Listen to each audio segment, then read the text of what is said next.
সন্তানকে বাধ্য করার একমাত্র দোয়াটি 3 বার পাঠ করে পানিতে ফু দিয়ে খাওয়াই দিন।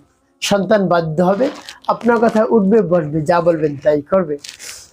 আপনার সন্তান মেধাবী হবে, স্মরণশক্তি বৃদ্ধি পাবে ইনশাআল্লাহ, যদি এই দোয়াটি পাঠ করে পানিতে ফু দিয়ে সন্তানকে সেই পানি খাওয়াই দিতে পারেন। প্রিয় ভাই বোনেরা, সন্তানকে সেই পানি খাওয়াই দিবেন, তারপরে তার শরীরে ছিটিয়ে দিবেন এবং যে বিছানার উপর ঘুমাবে সেই বিছানাটা পরিপাটি করে পূর্বেই আপনি সেই বিছানার উপর ছিটিয়ে দিবেন। এভাবে যদি আপনি করতে পারেন, আপনার সন্তান বাধ্য হবে। সন্তানকে নিয়ে দুশ্চিন্তার মধ্যে পড়ে গিয়েছেন, ইতিপূর্বে হয়তো অনেক অর্থ সম্পদ খরচ করেছেন, আর অর্থ সম্পদ আপনার খরচ করতে হবে না। সন্তানকে নিয়ে দুশ্চিন্তার মধ্যে থাকতে হবে না যে আমার সন্তানটা তো অবাধ্য, কেমন করে তাকে উচ্চ ডিগ্রি অর্জন করাবো, সে তো লেখাপড়া করতে চায় না।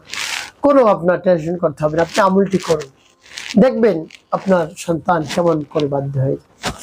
সাথে সাথে আপনার সন্তান বাধ্য হয়ে যাবে, আপনার কথা উঠবে বসবে, যা বলবেন তাই করবে। বিনয়ের সাথে আপনার সাথে কথা বলবে, উগ্র মেজাজে কথা বলবে না, চিৎকার চেঁচামেচি করে আপনার সাথে কথা বলবে না। আপনার সন্তান একেবারে স্বাভাবিকভাবে সাবলীল ভাষায় সুন্দর করে আপনার সাথে কথা বলবে, যদি দোয়াটি পাঠ করে পানিতে ফু দিয়ে সেই পানি আপনি খাওয়াতে পারেন। প্রিয় ভাই বোনেরা, একেবারে বাধ্য হয়ে যাবে অবাধ্য সন্তান। আমলটি কেমন করে করবে? আমলটি করার ক্ষেত্রে আপনার কাছে কিছু পানি রাখতে হবে, ফ্রেশ ভালো খাবারের উপযুক্ত পানি রাখতে হবে। এরপরে উত্তম রূপে পবিত্রতা অর্জন করবেন। পবিত্রতা অর্জন করে পবিত্র স্থানে আপনি বসবেন। তারপরে আমলটি আপনি শুরু করে দেবেন। এখন বলতে পারেন, হুজুর আমলটিকে আমি করতে পারবো? অবশ্যই করতে পারবেন। আপনি অভিভাবক, আপনার মন নিগড়ানোর দোয়া, মনে ব্যথা নিয়ে যে আপনি আমলটি করবেন, দরদ মাখা কণ্ঠে যে আমলটি করবেন, সেই আমলে কাজ হয়ে যাবে। তার কারণ সন্তানের জন্য পিতামাতার দোয়া অত্যন্ত কার্যকারী, অত্যন্ত দরকারি। যদি আপনি একবার মুখ খুলে আমলটি করতে পারেন, দোয়া করতে পারেন, আপনার সন্তান বাধ্য হয়ে যাবে। প্রিয় ভাই বোনেরা, তাই আপনি মনে দরদ নিয়ে, আশা আকাঙ্ক্ষা নিয়ে, বাসনা কামনা নিয়ে রব্বুল কারীমের কাছে বলুন, এই আমলটি আপনি করুন, দেখবেন কাজ হয়ে যাবে। তো আপনার সামনে পানি এনে রেখে তারপর কি করবেন? সর্বপ্রথম জীবনের গুনার কথা স্মরণ করে ক্ষমা প্রার্থনা করবেন, হে আল্লাহ, আমার জীবনের সমুদায় গুনাহ খাতাগুলো মাফ করে দিয়ে আপনি আমার অন্তরকে পাক পবিত্র বানিয়ে দিন। এভাবে আল্লাহ রাব্বুল আলামিনের কাছে আপনি মন খুলে প্রাণ ভরে বলবেন। এরপরে 3 বার দুরূদ শরীফ সাল্লাল্লাহু আলাইহি সাল্লাম, সাল্লাল্লাহু আলাইহি সাল্লাম, সাল্লাল্লাহু আলাইহি সাল্লাম।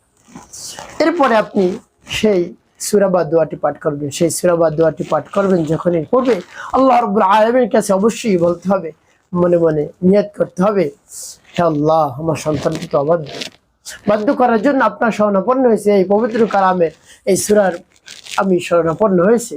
আপনি এই সূরার বরকতে আমার সন্তানকে বাধ্য করে দিন, হে আল্লাহ। আল্লাহ, আপনি ছাড়া আর তো কেউ নাই আমাদের। আল্লাহ, আপনি ছাড়া আর কেউ আমার সন্তানকে বাধ্য করতে পারবেন। আপনি যদি ঘুরিয়ে দেন ভালোর দিকে, তাহলেই ভালো হয়ে যাবে। আমার সন্তানের মনটাকে নরম করে দিন, গলিয়ে দিন, একেবারে বাধ্য করে দিন, তাহলে আমি শান্তি পাবো। হে আল্লাহ, আমার সব ধরনের অশান্তি দূর করে দেন, শান্তির ফয়সালা করে দেন, হে আল্লাহ। এভাবে বলে তারপরে সূরা পাঠ করবেন। সূরা পাঠ করে পরবর্তীতে কি করবেন বলে দিচ্ছি। আগে সূরা পড়ে নেই। বিসমিল্লাহির রাহমানির রহিম।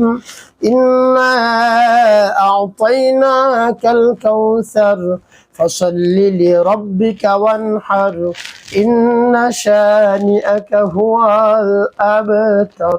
তো যখন পাঠ করে যাবে একটু, তারপর আপনি আবার পাঠ করবেন, বিসমিল্লাহির রাহমানির রহিম। ইন্না আ'তাইনাকাল কাউসার ফাসাল্লি লিরাব্বিকা ওয়ানহার ইন্না শানিআকা হুয়াল আবতার। পাঠ করে শেষে আবারও পানির মধ্যে একটু ফিরিয়ে, তারপর আপনি মনে দরদ নিয়ে আবারও পাঠ করবেন, বিসমিল্লাহির রাহমানির রহিম। ইন্না আ'তাইনাকাল কাউসার ফাসাল্লি লিরাব্বিকা ওয়ানহার ইন্না শানিআকা হুয়াল আবতার। পাঠ করা শেষ, আবার একটু ফিরিয়ে। ভাই কতবার? এভাবে গুনে গুনে 3 বার পাঠ করবেন। 3 বার পাঠ করে যখন হয়ে যাবে, সর্বশেষ আপনি পাঠ করবেন 7 বার দুরূদ ইব্রাহিম। আল্লাহুম্মা সাল্লি আলা মুহাম্মাদ ওয়া আলা আলি মুহাম্মাদ কামা সাল্লাইতা আলা ইব্রাহিম ওয়া আলা আলি ইব্রাহিম ইন্নাকা হামিদুম মাজিদ। আল্লাহুম্মা বারিক আলা মুহাম্মাদ ওয়া আলা আলি মুহাম্মাদ কামা বারাকতা আলা ইব্রাহিম ওয়া আলা আলি ইব্রাহিম ইন্নাকা হামিদুম মাজিদ। সাল্লি আলা محمد وعلى آل محمد كما صليت على إبراهيم وعلى آل إبراهيم إنك حميد مجيد اللهم بارك على محمد وعلى آل محمد كما باركت على إبراهيم وعلى آل إبراهيم إنك حميد مجيد صل على محمد وعلى آل محمد كما صليت على إبراهيم وعلى آل إبراهيم إنك حميد مجيد اللهم بارك على محمد وعلى آل محمد كما باركت على إبراهيم وعلى آل إبراهيم إنك حميد مجيد صل على محمد وعلى آل محمد كما صليت على إبراهيم وعلى آل إبراهيم إنك حميد مجيد اللهم بارك على محمد وعلى آل محمد كما باركت على إبراهيم وعلى آل إبراهيم إنك حميد مجيد এভাবে যখন পাঠ করা হয়ে যাবে তারপর দুটি ফু দেবেন। আপনার আমলটি করা শেষ। এই পানি আপনি কেমন করে ব্যবহার করবেন? পানি আপনার সন্তানকে খাওয়াবেন নিয়ত করে, সকালে দুপুরে রাতে 3 বার অবশ্যই পান করাবেন আপনার সন্তানকে এবং নিয়ত করবেন যে সময় পান করাবেন। তো প্রিয় ভাই বোন, আর যখন ঘুমাতে যাবে আপনার সন্তান, ঘুমিয়ে পড়বে, হালকা হালকা আপনার সন্তানের শরীরে পানি ছিটিয়ে দেবেন, এমন না ঘুম ভেঙে যায়। তারপরে ঘুমানোর পূর্বে সেই বিছানার উপর আপনি পানি ছিটিয়ে দেবেন যে বিছানায় আপনার সন্তান ঘুমিয়ে পড়ছে। এভাবে যদি আপনি কিছুদিন পর্যন্ত আমলটি করতে পারেন, আপনার সন্তান বাধ্য হয়ে যাবে ইনশাআল্লাহ। আমলটি শেষে সাথে সাথে রব্বি কারিমের দরবার হাত উত্তোলন করবেন, হে আল্লাহ, আপনি তো হলেন আমাদের খালিক, আমাদের মালিক, আমাদের হায়াত দাতা, জীবন দাতা, রিজিক দাতা। আপনি আমার সমস্যা সমাধান করে দিন।